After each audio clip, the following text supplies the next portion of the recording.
सभी का स्वागत है YouTube चैनल जेसीसी फाजीनगर पर। मैं हूं बसंत कुमार सिंह और आप देख रहे हैं YouTube चैनल जेसीसी फाजीनगर, जिस पर एजुकेशन से संबंधित बहुत सारे वीडियो अपलोड किए जाते हैं, जिसमें सब्जेक्ट में मैथमेटिक्स और साइंस से संबंधित वीडियो अपलोड किए जाते हैं। तो एक नया वीडियो यह चैप्टर 4 क्वाड्रेटिक इक्वेशन का हम लेकर के आए हैं। तो आप अगर इस चैनल पर पहली बार आए हैं, इस को जरूर सब्सक्राइब करिएगा, बेल आइकन जरूर दबाइएगा ताकि आने वाले वीडियो का नोटिफिकेशन आपको मिलता रहे। तो चलिए बिना देर किए हम स्टार्ट करते हैं आज का वीडियो। तो आज का यह वीडियो आपका क्वाड्रेटिक इक्वेशन का यह थ्योरी का लास्ट पार्ट है, जिसमें आपको क्वाड्रेटिक इक्वेशन के लिए जो चैप्टर 4 है आपके 10th का, क्लास 10th का क्वाड्रेटिक इक्वेशन का यह 7वां पार्ट वीडियो है। इसके पहले 7 वीडियो आपको भेजे गए थे और उन सबके लिंक इस वीडियो में हमने डिस्क्रिप्शन में लिख देंगे, ताकि आपको बाकी वीडियो के भी डिस्क्रिप्शन में लिख देंगे, उसको देखकर के आप पूरा चैप्टर तैयार कर सकते हैं। आज जो हम पार्ट पढ़ने वाले हैं, व्हाट इज डिस्क्रिमिनेंट। जो क्वाड्रेटिक इक्वेशन को फॉर्मूले से सॉल्व करते हैं तो उसके अंडर रूट में लिखते हैं, एक व्यंजक लिखते हैं, एक एक्सप्रेशंस लिखते हैं b² - 4ac। वह क्या है, इस पर आज चर्चा करेंगे और उसको डिस्क्रिमिनेंट करते हैं, उसकी वैल्यू कैसे सॉल्व करते हैं। जो उसके बाद से दूसरे नंबर पे जो क्वाड्रेटिक इक्वेशन के 2 रूट होते हैं, उसको फॉर्मूले मेथड से सॉल्व करते समय कौन कौन सा फॉर्मूला यूज करते हैं, और फिर से नेचर ऑफ रूट्स क्या है, क्वाड्रेटिक इक्वेशन के जो नेचर होंगे रूट्स के, वो कैसे पता करेंगे केवल डिस्क्रिमिनेंट की सहायता से, बिना क्वेश्चन सॉल्व किए। इस पर हम चर्चा करेंगे और इन 3 चीजों पर विधिवत आज बात करेंगे। तो चलिए स्टार्ट करते हैं और देखते हैं द्विघात समीकरण का विविक्तकर या विवेचक क्या होता है।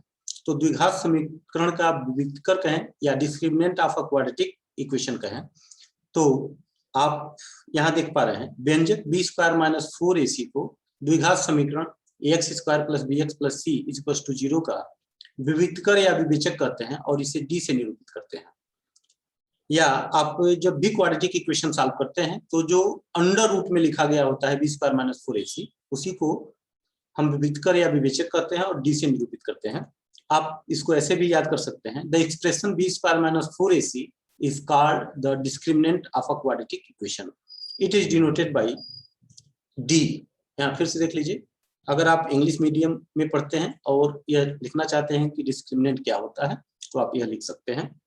अब आप फॉर्मूला जो यूज करते हैं x = -b ± √b² - 4ac, जो रेड पार्ट में लिखा गया है यह अंडर रूट के अंदर कर्णी चिन्ह के अंदर, इसी को हम डिस्क्रिमिनेंट या विविक्तकर या विवेचक कहते हैं और इसको d से डिनोट करते हैं। इसीलिए इम्प्लाइज के बाद से x बराबर लिखा गया है -b ± d/2a। तो यह आपको समझ में आ गया कि विविक्तकर क्या होता है। तो जब भी विविक्तकर की बात की जाए तो आप अपने दिमाग में ये याद रखिएगा कि हम d की बात कर रहे हैं, d से इसको डिनोट करते हैं और d का मतलब हो गया b² - 4ac। जब भी क्वाड्रेटिक इक्वेशन सॉल्व करना होता है तो जितने क्वाड्रेटिक इक्वेशन फार्मूले से हम लोगों ने सॉल्व किया था, तो सबसे पहले हमने डिस्क्रिमिनेंट निकाला था और इसका मान निकालने के बाद ही हमने फार्मूले लगा करके सॉल्व किया था, क्योंकि अगर इसका मान निगेटिव आ जाता है तो हम ये कहते हैं कि इसका रूट्स रियल नहीं होगा, इसके मूल वास्तविक नहीं है, काल्पनिक है, और ऐसे क्वेश्चन को हम सॉल्व नहीं करते, क्योंकि 10th स्टैंडर्ड में आपको केवल रियल रूट्स के बारे में ही बात करनी है। तो चलिए स्टार्ट करते हैं और इसके बारे में यानी क्वाड्रेटिक इक्वेशन के जो रूट निकालते हैं वो क्या क्या होते हैं, इस पर चर्चा करते हैं। और यह डिस्क्रिमिनेंट d बड़ा सा रेड कलर में लिखा गया है, b² - 4ac के बारे में आपने समझा। अब जो क्वाड्रेटिक इक्वेशन होता है उसके जो रूट होते हैं, द्विघात समीकरण के जो मूल होते हैं, roots of a quadratic equation, उसमें से एक को अल्फा और दूसरे को बीटा से डिनोट करते हैं। तो द्विघात समीकरण के 2 मूलों को निम्नलिखित प्रकार से लिखा जा सकता है। The roots of a quadratic equation can be written as, पहले को अल्फा से, अल्फा बराबर -b + √d/2a लिखा गया है। दूसरे को लिखा गया है बीटा बराबर -b - d/2a। यहाँ ध्यान दीजिएगा, यहाँ पे जो 2 चीजें आपको लिख करके हम बता रहे हैं, इसमें एक में प्लस साइन का इस्तेमाल किया गया है। यहाँ इस क्वेश्चन को देख लीजिए, यहाँ पे प्लस साइन का इस्तेमाल किया गया है और इसमें जो बीटा का मान निकाला गया है इसमें यहाँ पे माइनस साइन का इस्तेमाल किया गया है, तो एक बार प्लस और एक बार माइनस। जब भी फॉर्मूला लिखते हैं तो दोनों को एक साथ प्लस माइनस लिखते हैं, लेकिन अलग अलग अगर वैल्यू कैलकुलेट करते हैं तो एक बार प्लस साइन और एक बार माइनस साइन का इस्तेमाल करेंगे। और इसको हम इरेज कर देते हैं और फिर से आगे बढ़ते हैं। अब जो बिना क्वेश्चन सॉल्व किए आपसे पूछा जाए तो without solving quadratic equation find the nature of the roots, अगर बिना सॉल्व किए द्विघात समीकरण के मूलों के नेचर के बारे में पूछा जाए तो आप कैसे सॉल्व करेंगे, कैसे बताएंगे और कैसे उसके बारे में आप भविष्यवाणी कर सकते हैं कि जो रूट्स होंगे वो कैसे होंगे। तो चलिए स्टार्ट करते हैं और देखते हैं कि रूट्स के जो नेचर होंगे कैसे पता करेंगे। तो यहाँ पे हम पढ़ेंगे द्विघात समीकरण के मूलों की प्रकृति, nature of quadratic equation, nature of roots of the quadratic equation, और इस नेचर के बारे में हम कैसे याद करेंगे, कैसे जानेंगे। तो चलिए द्विघात समीकरण के मूलों की प्रकृति के बारे में यहाँ विधिवत चर्चा कर लेते हैं और एक एक पॉइंट को आप ध्यान से देखेंगे ताकि नेचर के बारे में पूरी तरह से आपको समझ में आ सके। जब भी क्वाड्रेटिक इक्वेशन सॉल्व करते हैं तो आप बी स्क्वायर माइनस 4ac, एक बार फिर से देख लीजिए, बी स्क्वायर माइनस 4ac यहाँ आपको दिखाया गया है, बी स्क्वायर माइनस 4ac निकालते हैं तो इसके वैल्यूज जो आएंगी वो दो हो सकती हैं, इसके दो मान हो सकते हैं, या तो इसका मान पॉजिटिव आएगा 0 या 0 से बड़ा आएगा या 0 से छोटा आएगा। अगर इसका मान 0 से छोटा आता है तो हम लिखेंगे रूट्स आर नॉट रियल, मूल वास्तविक नहीं है। फिर से देख लीजिए, अगर इसका मान 0 से छोटा आता है तो हम लिख देंगे कि इसके मान वास्तविक नहीं है, यानी कि काल्पनिक है, मूल वास्तविक नहीं होंगे तो काल्पनिक होंगे, रूट्स आर नॉट रियल। और अगर इसका मान 0 आता है या 0 से बड़ा आता है तो हम कहेंगे कि मूल वास्तविक है। ये दो चीजें आप याद करेंगे, मूल वास्तविक है या मूल वास्तविक नहीं है, ये दो चीजें आपको समझ में आ गई। डी निकालेंगे बी स्क्वायर माइनस 4ac और कैलकुलेशन करके ये देखेंगे कि डी का मान क्या आ रहा है, 0 से छोटा तो रूट्स आर नॉट रियल और 0 या 0 से बड़ा तो रूट्स आर रियल। अगर रियल आता है जिसमें अब दो चीजें हो सकती हैं, या तो 0 होगा या 0 से बड़ा होगा।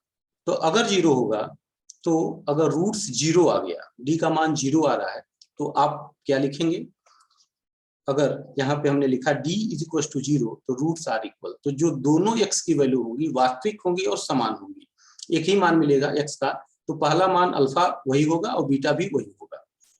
क्वाड्रेटिक इक्वेशन को इसके पहले बताया कि अल्फा बीटा से अगर डिनोट करते हैं तो फर्स्ट मान भी वही है और सेकेंड मान भी है। एक बार फिर से देख लीजिए, अगर d का मान 0 आ गया तो लिखेंगे यहाँ से roots are real and equal. यहाँ से चलेंगे, रूट्स क्या है, रियल है, और फिर से यहाँ क्या बताएंगे 0 आने पर रूट्स इक्वल है। ये दो चीजें आप बताएंगे। अब इसके बाद से अगर रूट्स डी की वैल्यू अगर पॉजिटिव आ रही है लेकिन वह 0 से बड़ी आ रही है, दूसरे नंबर पर देखिए रेड कलर के एरो से दिखाया गया है, डी का मान 0 से बड़ा आता है तो दो डिफरेंट रूट्स होते हैं, अल्फा और बीटा के मान अलग अलग आते हैं।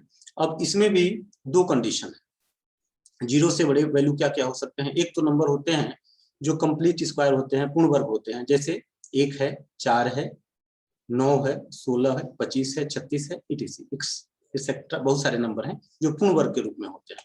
तो अगर पूर्ण वर्ग के रूप में आता है नंबर तो आप कहेंगे कि जो मूल होंगे वह परिमेय होंगे। तो पूरा एक बार देख लीजिए, यहाँ से आप चले और आपका रूट अगर 0 से बड़ा आ रहा है, रूट्स के मान डी के मान 0 से बड़ा आ रहा है और पॉजिटिव में आ रहा है, 0 से बड़ा पॉजिटिव में होल स्क्वायर के रूप में आ रहा है, तो आप कहेंगे कि जो रूट होंगे वह यहाँ पे पूर्ण वर्ग के रूप में आता है डी का मान, तो रूट्स रेशनल होंगे। अगर पूर्ण वर्ग के रूप में नहीं आता है, जैसे आपका वैल्यू आ गया 2 आ गया, 3 आ गया, 5 आ गया, तो ऐसे रूट्स को हम कहते हैं कि यह अपरिमेय होंगे, क्योंकि डी का मान अंडर रूट में लिखते हैं और ऐसी वैल्यू जब आती हैं तो रूट्स के बाहर ये नहीं निकलते हैं, और रूट्स बाहर नहीं निकलता है रूट से, तो हम कहेंगे कि डी का मान पूर्ण वर्ग न होने पर, नॉट स्क्वायर होने पर, कंप्लीट स्क्वायर होने पर रूट्स आर इरेशनल, अपरिमेय संख्या रूट प्राप्त होंगे।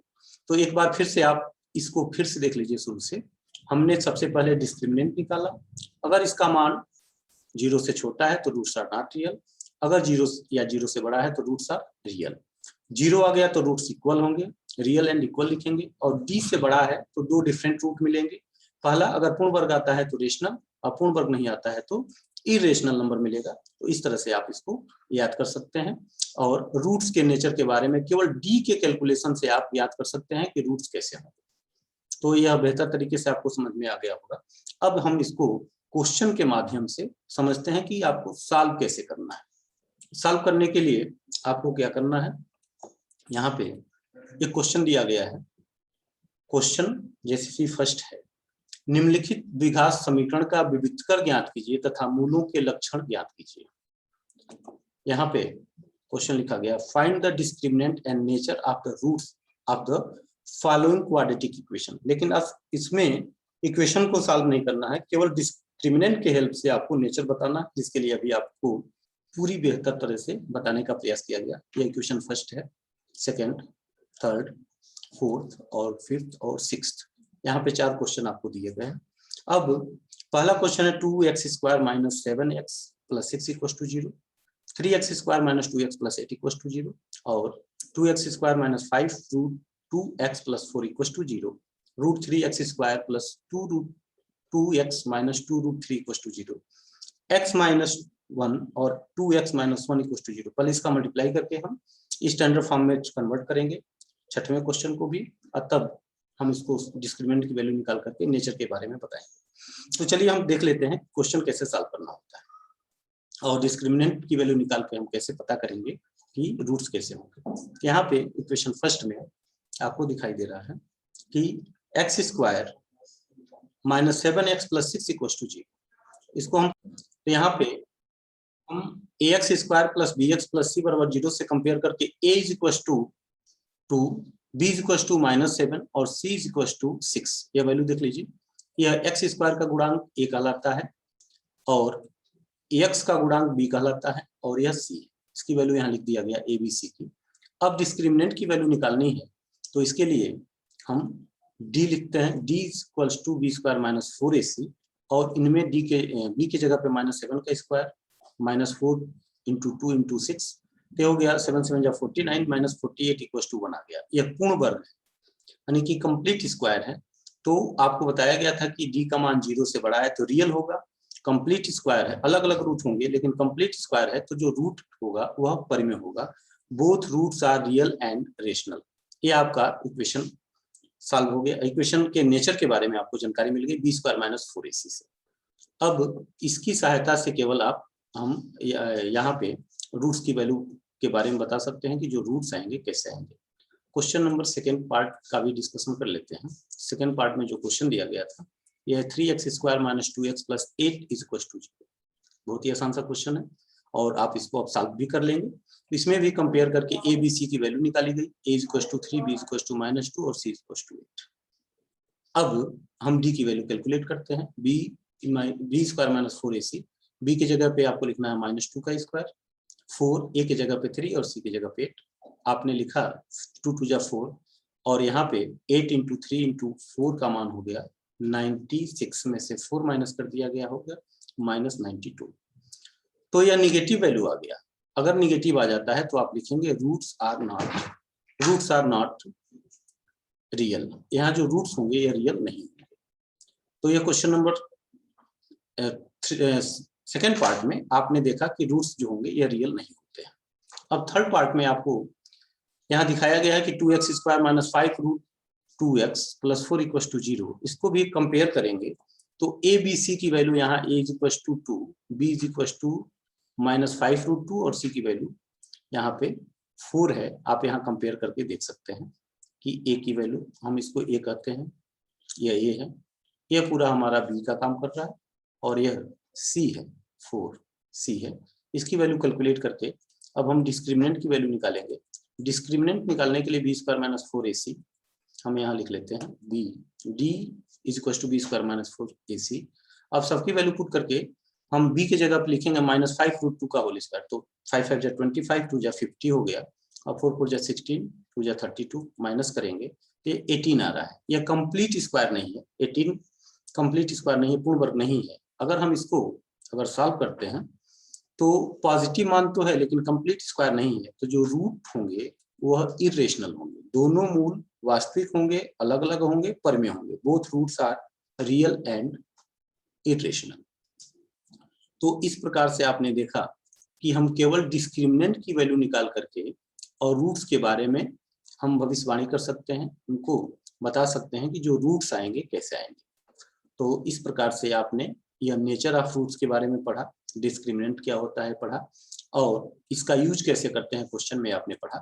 3 क्वेश्चन और जो बचे हैं आप इसको सॉल्व करिएगा। और यह चैप्टर के नोट्स का लास्ट वीडियो था, इसमें कुछ क्वेश्चंस भी बचे हुए हैं एक्सरसाइज के, वो हम आपको आगे डिस्कस करेंगे। तो आपने पूरा वीडियो बहुत ध्यान से देखा और हमें आशा है कि इससे आपको काफी लाभ मिलेगा। Thank you for watching, thanks for watching. आपको पूरा वीडियो देखने के लिए बहुत बहुत धन्यवाद। Like, share and subscribe the channel. अगर अभी तक आपने चैनल सब्सक्राइब नहीं किया है तो कर लीजिए, ताकि आने वाले वीडियो आपको मिलते रहें। बेल आइकन को दबा दीजिए ताकि हमेशा वीडियो का जैसे ही वीडियो अपलोड हो पहले आपके पास पहुंच जाए, आप उसको देख सकें और इसका लाभ आप घर पे बैठ करके अपनी स्टडी पूरी कर सकें, आप अपनी पढ़ाई कर सकें। और वीडियो को लाइक करिए और उस पर कमेंट जरूर करिए, वीडियो कैसा लगा। आप कमेंट करते हैं तो उसका जवाब भी आपको मिलेगा, और जो भी दिक्कत होती हो आप कमेंट बॉक्स में लिख सकते हैं। आपका कमेंट हम पढ़ते हैं और उस पर रिप्लाई भी करते हैं। तो इस तरह से आपने देखा कि डिस्क्रिमिनेंट की सहायता से हमें कैसे क्वेश्चन सॉल्व करने हैं और उसके नेचर, क्वाड्रेटिक इक्वेशन के नेचर को कैसे ज्ञात कर सकते हैं। पूरा वीडियो देखने के लिए आपका बहुत बहुत धन्यवाद, और आशा करते हैं कि इस वीडियो को भी आप वायरल करेंगे, अधिक से अधिक लोगों को शेयर करेंगे ताकि बाकी लोगों को भी इसका लाभ मिल सके। बहुत बहुत धन्यवाद।